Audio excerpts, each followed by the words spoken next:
Hello, my dear students. How are you? Everything fine? So, बच्चों आज के lecture में अगेन मैं वे ऑप्टिक्स कंटिन्यू कर रहा हूँ the remaining part of this chapter. In today's lecture we are going to study Fresnel's biprism experiment. पिछले lectures मैंने आपको बहुत अच्छी तरह से कोशिश की है समझाने की कि what is interference of light, कितने टाइप के इंटरफेरेंस होते हैं, फिर कैसे हम स्टेडी इंटरफेरेंस पैटर्न क्रिएट कर सकते हैं. फिर उस स्टेडी इंटरफेरेंस पैटर्न में भी अगर आपको ये देखना हो कि किसी पर्टिकुलर ब्राइट या डार्क का डिस्टेंस सेंटर से कितना होता है, are they divided at equal distance और नॉट, ये सारी चीज़ें मैथमेटिकली थ्योरी ऑफ इंटरफेरेंस में एकदम थॉरली कर चुके हैं. अब थ्योरी ऑफ इंटरफेरेंस के ही प्रिंसिपल को यूज करके फ्रेस्नेल ने एक्सपेरिमेंट परफॉर्म किया था और वो था to find wavelength of the light. मतलब आप एक लाइट को यूज करके इंटरफेरेंस पैटर्न क्रिएट करोगे और उस वेवलेंथ लाइट की वेवलेंथ आप कैसे कैलकुलेट करोगे. ये था हमारा आज का टॉपिक है. सॉरी, ये है हमारा आज का टॉपिक है. सो फ्रेस्नेल्स बायप्रिज्म एक्सपेरिमेंट की बात करते हैं कि थ्योरी ऑफ इंटरफेरेंस को यूज करके हम कैसे wavelength of any unknown light calculate कर सकते हैं. फर्स्ट ऑफ ऑल मैं आपको इसके apparatus या इसके सेटअप की बात कर दूं. What is Fresnel's biprism experiment. अगर आप ये देख रहे हो फ्रेस्नेल्स बायप्रिज्म एक्सपेरिमेंट, तो सबसे इंपॉर्टेंट टर्म मैं वहीं से स्टार्ट करता हूँ. फ्रेस्नेल के बायप्रिज्म एक्सपेरिमेंट में why it is called as biprism. As you know, bi is related with two. तो बायप्रिज्म मतलब ऑब्वियसली टू प्रिज्म्स. तो फ्रेस्नेल ने जो कंस्ट्रक्शन किया था, जो उसका इंस्ट्रूमेंटल सेटअप था, उसमें एक ऐसा डिवाइस था which was the combination of two thin prisms. उन्होंने क्या किया, दो थिन प्रिज्म लिए.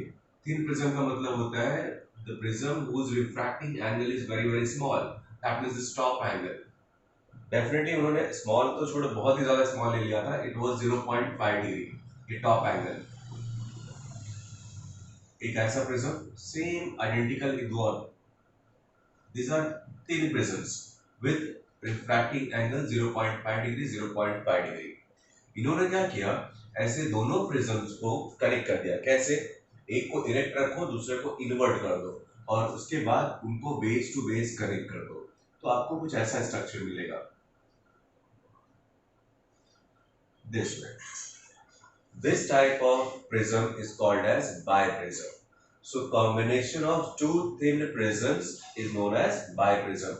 और इस पूरे एक्सपेरिमेंटल सेटअप में उन्होंने इसी को यूज किया था. That's why it is known as Fresnel's biprism experiment. अब ये जो न्यूली कंस्ट्रक्टेड बायप्रिज्म है आप देख रहे हो, इसका रिफ्रैक्टिव अगर मुझे कैलकुलेट करना हो तो definitely this plane surface will act as a base और ये दोनों साइड्स उसके रिफ्रैक्टिव फेसेस है. तो उसका रिफ्रैक्टिव एंगल ये हुआ. अगर ये एंगल 0.5 डिग्री है, ये एंगल 0.5 डिग्री है, तो डेफिनेटली ये अप्रोक्सीमेटली 179 डिग्री के आसपास होना चाहिए. So this was the prism, basically biprism used in the experimental setup, and that's why it is known as Fresnel's biprism experiment. ये तो एक सिंगल डिवाइस थी, एक सिंगल इंस्ट्रूमेंट था इस पूरे सेटअप का. अब बात करते हैं पूरे सेटअप की. This is the called biprism. इसके अलावा उन्होंने एक और इंस्ट्रूमेंट यूज किया था which is known as optical bench. That is called optical bench. Optical bench कुछ और नहीं, इसमें ज्यादा कुछ टेक्नोलॉजी नहीं थी. It was a horizontal table provided with 4 stands. 1, 2, 3, 4. ये सारे stands adjustable थे. मतलब you can move them vertically upward, downward, up, down, as well as you can shift them laterally, left, right. मतलब दो में के बीच का सेपरेशन कभी भी आप बढ़ा सकते हो, घटा सकते हो, दैट काइंड ऑफ यू.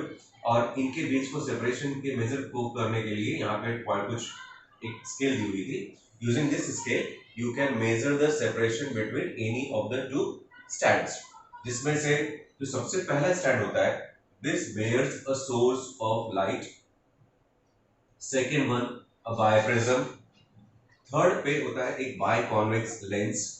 और फोर्थ वन जो स्क्रीन की तरह एक्ट करता है वो होता है हमारा माइक्रोमीटर का आई पीस. मतलब जैसे आपको पता है इंटरफेरेंस को आपको जो यहाँ बनने वाला है उसको हमको किसी स्क्रीन पे नहीं कॉल करना है, एक सामने माइक्रोमीटर रखा रहेगा, उससे हम आती हुई लाइट का हवा में बनता हुआ पैटर्न देखेंगे. तो first stand bear source of light, second one biprism that is this one, third पे एक बायकॉन्वेक्स लेंस होता है और फोर्थ पे होता है माइक्रोमीटर. इनिशियल कुछ एडजस्टमेंट्स होते हैं जो आपको करने होते हैं. क्या? सबसे पहले तो सारे स्टैंड्स को वर्टिकली सेम लेवल पे रख दो. ताकि सारे डिवाइसेस का सेंटर एक से हॉरिजॉन्टल लाइन में आ जाए। उसके बाद फर्स्ट एंड पे आप लाइट रखोगे, इसको फोकस करोगे, लाइट फॉल होगी बाइप्रिज्म पे, बाइप्रिज्म पे लाइट फॉल होने के बाद वो रिफ्रैक्ट होगी और इंटरफेरेंस क्रिएट होगा और फाइनली आप जिसको माइक्रोमीटर के थ्रू देख सकते हो।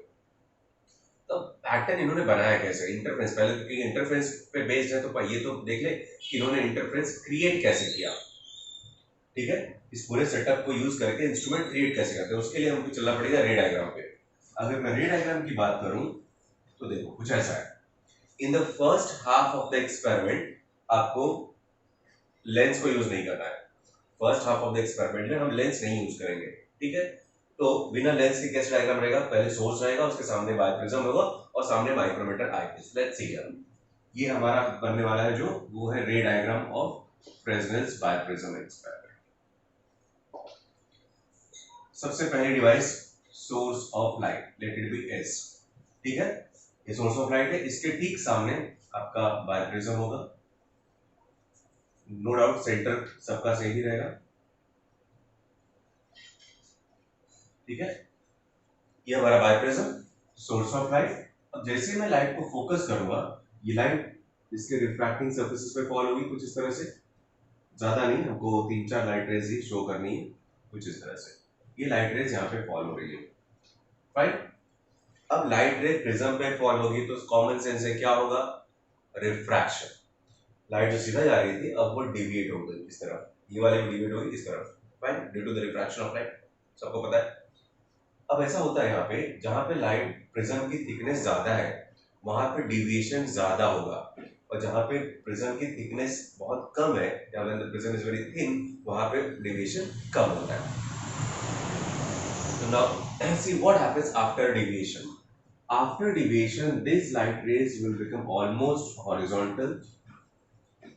और ये जो मिडल पार्ट में फॉल हो रही है वो ज्यादा डिविएट होंगी, वो इतना ज्यादा डिविएट होती है वो नीचे की तरफ आ जाती है कुछ इस तरह से, और ये वाली डिविएट होकर ऊपर की तरफ चली जाती है कुछ इस तरह से।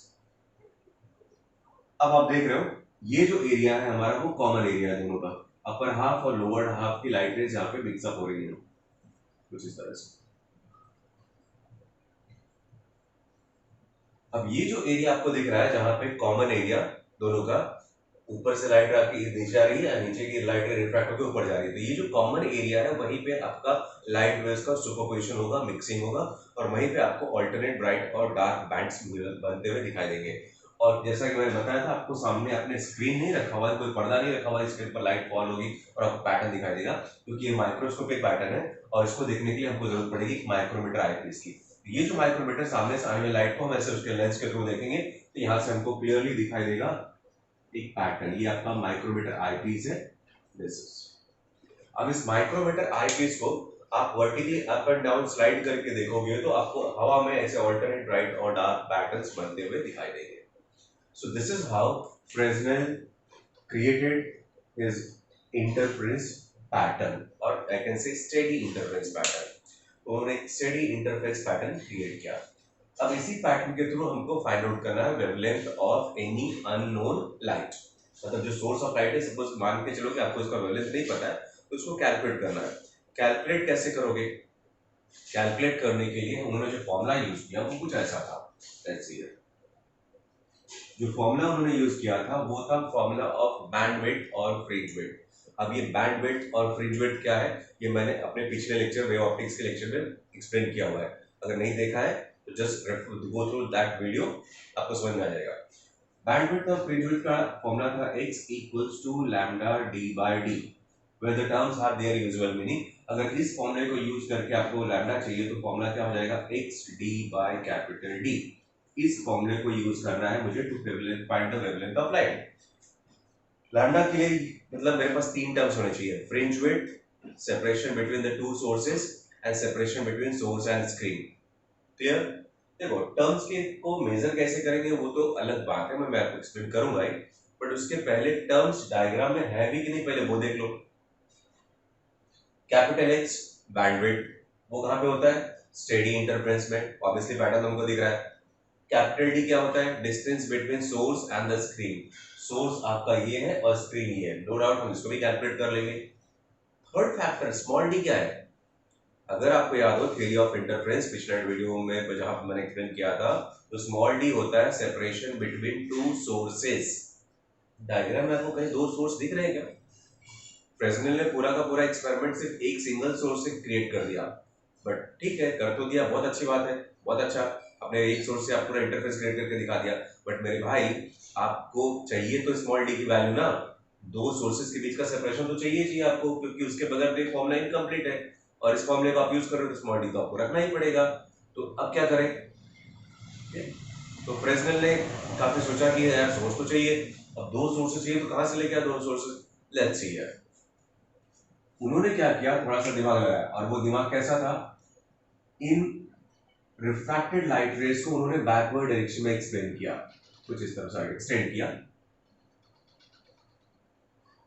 दे are intersecting at one common point, उसी तरह से इन रिफ्रैक्टेड लाइट रेज को भी आप इंटरसेक्ट करो in the backward direction, extend करके, they are also intersecting at one point.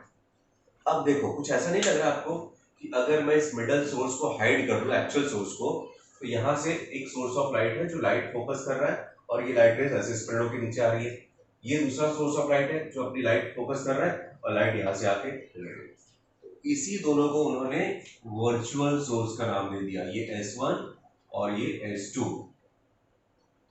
S हमारा एक्चुअल सोर्स है, S is our actual source, और S1 S2 दो वर्चुअल सोर्सेज है, और अगर इन्हीं दोनों के बीच के सेपरेशन को उन्होंने ले लिया small d, this is taken as small d, तो ये हमारा स्मॉल डी होगा। डेफिनेटली ये वैल्यू मैं अगर यहाँ पे रखूंगा तो वेवलेंथ ऑफ लाइट की जो एक्चुअल में वैल्यू होनी चाहिए वही वैल्यू मुझे मिलती है।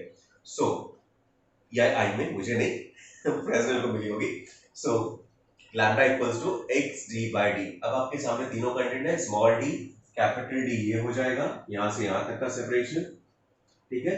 फ्रिंज विड्थ आपका स्क्रीन पे दिख रहा है, ये तीनों टर्म्स अब आपके पास डायग्राम में अवेलेबल है, और अगर आप इन तीनों टर्म्स की वैल्यू को कैलकुलेट कर सकते हो, I mean fringe width, small D, capital D, तो आपके सामने वेवलेंथ ऑफ लाइट रखा हुआ है, ठीक है। It was very simple, this is the रे डायग्राम, ये है बाइप्रिज्म, ये है स्टॉपिंग बेंच, और ये है मैथमेटिकल फॉर्मूला। इन सारी चीजों को यूज करके फ्रेस्नेल ने कोशिश की कि लाइट का वेवलेंथ निकाल ले। अब चलो वन बाय वन मैं आपको ये एक्सप्लेन करता हूं कि उन्होंने इन तीनों चीजों को कैलकुलेट कैसे किया। वन बाय वन बताता हूं, इट्स वेरी इजी, कुछ ज्यादा कॉम्प्लिकेटेड नहीं है, बहुत सिंपल सा एक्सपेरिमेंट था। सबसे पहले बात कर लेते हैं टू फाइंड कैपिटल डी। देखो to find capital D it was the easiest part. Easiest क्यों? कैपिटल डी क्या होता है? Separation between source and the screen, मतलब सोर्स ऑफ लाइट स्क्रीन के बीच का सेपरेशन। सोर्स कहां पे होता है? फर्स्ट स्टैंड पे ये था, और स्क्रीन मतलब क्या? माइक्रोमीटर आईपीस, वो है फोर्थ स्टैंड। जिस पर्टिकुलर सेटअप पे आपको क्लियरली स्टेडी स्टेट इंटरफेरेंस दिखने लगेगा, आप वहीं पे सारे हैंडल्स को या स्टैंड्स को फिक्स कर दो, और सीधे सीधे आप फर्स्ट स्टैंड और लास्ट स्टैंड के बीच का सेपरेशन मेजर कर लो। स्केल को यूज करके तो आप निकाल सकते हो ना।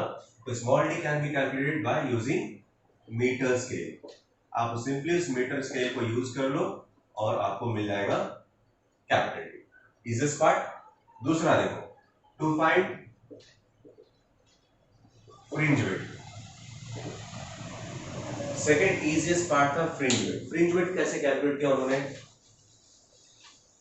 फ्रिंज विड्थ के लिए अब जरूरत पड़ती है आपको माइक्रोमीटर की। अगर आप माइक्रोमीटर के डिवाइस को देखोगे ना, तो माइक्रोमीटर डिवाइस जो मैंने वहां पर सिर्फ उसकी आईपीस को शो किया हुआ है, बट एक्चुअल में इसके पास भी खुद की एक वर्टिकल स्केल होती है which is calibrated in parts of millimetre, और एक पॉइंटर अटैच होता है यहाँ पे। तो यहाँ पे एक स्केल होगी कुछ इस तरह से, फाइन, दिस वे। यहाँ पे ऑलरेडी एक स्केल है, हॉरिजॉन्टल तो हमारी थी टेबल की, प्लस इसके पास माइक्रोमीटर के पास एक वर्टिकल स्केल है।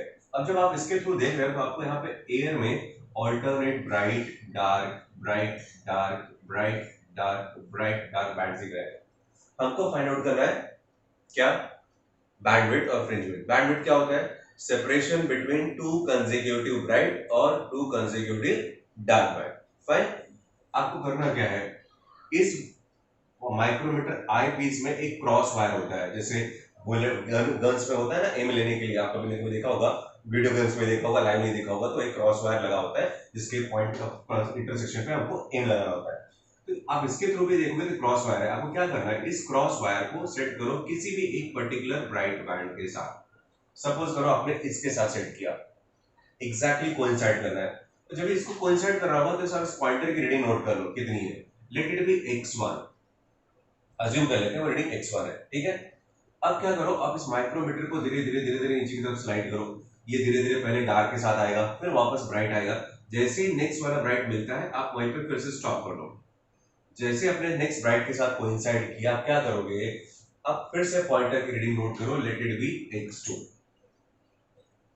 अब आई थिंक आपको समझ में आ गया होगा, x1 x2 मैंने निकाल लिया ना, मतलब position of the first, position of the second bright या नेक्स्ट कंसेक्यूटिव ब्राइट। मेरा एम क्या है, बैंडविड्थ। बैंडविड्थ में कैसे निकालूंगा, simply find out x2 minus x1 या फिर x1 माइनस x2। बैंडविड्थ क्या होगा आपका, difference between these two readings. मिल गया। यही सेम चीज आप किसी भी डार्क टू डार्क के साथ कर सकते हो, इसको किसी भी एक पर्टिकुलर डार्क के साथ कोइंसाइड करो। सपोज यहाँ पे उसका रीडिंग मान लो y1 मिला, फिर उसको स्लाइड करते आओ नेक्स्ट ब्राइट डार्क के साथ, डार्क के साथ कोइंसाइड करो and let it B y2, और फिर से वहां निकाल लो bandwidth y1 minus y2।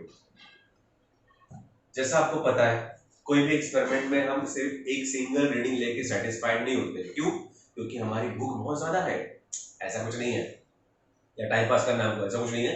Problem है हम मल्टीपल रीडिंग्स इसलिए लेते हैं क्योंकि chances of errors are there. जब भी आप कोई रीडिंग एक्सपेरिमेंट परफॉर्म करते हो तो आप कितना भी एक्यूरेटली कर लो, कहीं ना कहीं चांसेस है कुछ ना कुछ एरर्स आते हैं। आपने फर्स्ट चैप्टर में पढ़ा होगा यूनिट्स एंड मेजरमेंट में टाइप्स ऑफ एरर। तो उस एरर को मिनिमाइज करने का एक ही फंडा होता है कि आप मल्टीपल रीडिंग्स लो और finally take the mean of that. तो आपको यही करना होता है, आप 2 बार ब्राइट टू ब्राइट का ले लो, 2 बार डार्क टू डार्क का ले लो, एटलीस्ट 4 रीडिंग्स ले लो और उसके बाद उसका एवरेज निकाल लो, और जो एवरेज मिलेगा आपको वो होगा most probable value of the bandwidth, that is x। तो आपको x भी मिल गया। अब थर्ड पार्ट है हमारा to find small d। Third part क्या है, टू फाइंड स्मॉल d। अब ये स्मॉल d कैसे निकालोगे, ये सबसे प्रॉब्लमेटिक पार्ट है, स्मॉल d कैलकुलेट करना। लेट्स सी, स्मॉल d हमारा ये है। स्मॉल d को कैलकुलेट करने के लिए अब मुझे जरूरत पड़ेगी उस थर्ड लेंस की, इसकी थर्ड स्टैंड के आइकन से जिसमें मैंने लेंस रखा था, जिसको मैंने अभी तक यहाँ पे यूटिलाइज भी नहीं किया हुआ है, ठीक है, उसको भी मैंने यूटिलाइज भी नहीं किया। वो कैसे कैलकुलेट करें, उस लेंस को यूज करके, और एक प्रिंसिपल मैं यूज करूंगा, प्रिंसिपल ऑफ कॉन्जुगेट वो का है, उस प्रिंसिपल को यूज करके मुझे डी मिल जाएगा। और अगर डी मिल गया तो मेरे पास तीनों टर्म्स है, और इन तीनों टर्म्स की वैल्यू को मैं यहाँ पे प्लेस करके आपको बैंडविड्थ की वैल्यू दिखा सकता हूँ, करेक्ट ना। तो अभी जो डिटर्मिनेशन ऑफ डी है ना, उस लेंस को कैसे यूज करते हैं मैं आपको अपने नेक्स्ट लेक्चर में बताऊंगा, या आई मीन नेक्स्ट वीडियोस में, क्योंकि वीडियो बहुत ज्यादा लंबा नहीं होना चाहिए, आप भी बोर हो रहे होंगे कि लंबा लंबा वीडियो देखना पड़ता है, इसलिए मैं आपको वीडियोस को डिवाइड कर रहा हूँ। सो डिटर्मिनेशन ऑफ स्मॉल डी कैसे करते हैं वो मैं आपको नेक्स्ट वीडियो में बताऊँ, ठीक है। मीनवाइल इसमें कुछ भी डाउट्स होगा, नहीं समझा होगा तो एक बार रिपीट करके वीडियोस देखो, एंड देन अगर कोई भी डाउट है तो कमेंट बॉक्स में लिखो, ओके। चलो वीडियो देखते रहो, पढ़ते रहो, टाटा।